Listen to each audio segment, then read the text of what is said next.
Hello guys, welcome back to another mini blog. আজকে কলেজে গিয়ে তো প্রথমে আমি অবাক হয়ে যাই যে গেটের বাইরে থেকে শুরু করে ভেতরে এত বেলুন দিয়ে সাজানো কেন। এর কারণ অবশ্য আমার জানা ছিল না। এত লেট করে আসিস কেন কলেজে? আরে লঞ্চ, আমি সবে ঢুকেছি আর লঞ্চে। ভালো করেছি। যাই হোক, আমার মিশন এখন বেলুনগুলোকে ফাটানো। হেল্প তো কর ভাই, একটু বেলুনগুলোকে তুলতে একটু হেল্প কর। এত ভালো কাজ করতে হবে না। আবার পড়ে গেল। তুল আমার সাথে এসে তুল। হ্যাঁ হ্যাঁ, মুখেতে ওরা। দাঁড়া, বেলুনটাকে ফাটাই।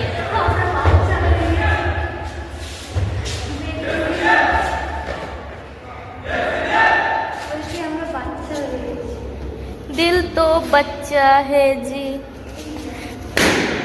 यो দে, আমি ফাটাবো। দে দে দে দে দে দে দে দে। ও অত দূর আমি যেতে পারছি না। ইয়ো,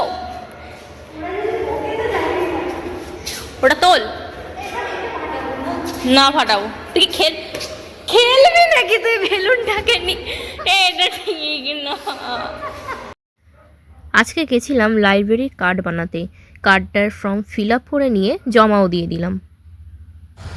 এখন আমাদের টিফিন টাইম, আর আমরা এই তিনজন মিলে বেরিয়ে পড়েছি কিছু একটা খাবো বলে।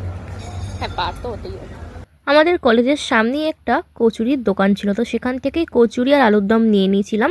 খেয়ে দিয়ে নিয়ে এবার বাড়ি যাওয়ার পথে রওনা দিলাম। ফেরার পথে রাস্তায় দেখলাম একটা আখের গাড়ি, তো সেখান থেকে এক গ্লাস আখের রস নিয়েছিলাম পেট ঠান্ডা করার জন্য।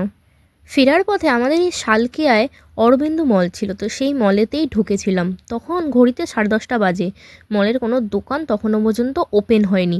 স্পেন্সারি টুকটাকি কেনাকাটা ছিল, বাট যেহেতু পুরোটা খোলেনি তাই ভেতরে ঢুকতে পারিনি। বাজার কলকাতায় ঢুকেছিলাম, একটু ড্রেস ট্রায়াল মেরে চলে এসেছিলাম পুরো মলটা ঘুরে নিয়ে। সো আজকের মতো ব্লগ এতটুকুই। দেখা হবে অন্য কোনো ব্লগে। ব্লগটা ভালো লাগলে তোমরা শেয়ার অ্যান্ড কমেন্ট করতে ভুলো না। টাটা।